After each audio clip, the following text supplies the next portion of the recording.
والفجر وليال عشر والشفع والوتر والليل إذا يسر هل في ذلك قسم لذي حجر ألم تر كيف فعل ربك بعاد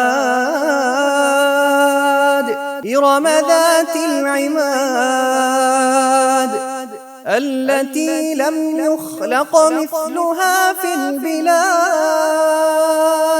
وثمود الذين جابوا الصخر بالواد وفرعون ذي الأوتاد الذين طغوا في البلاد فأكثروا فيها الفساد فصب عليهم ربك سوط عذاب إن ربك لبالمرصاد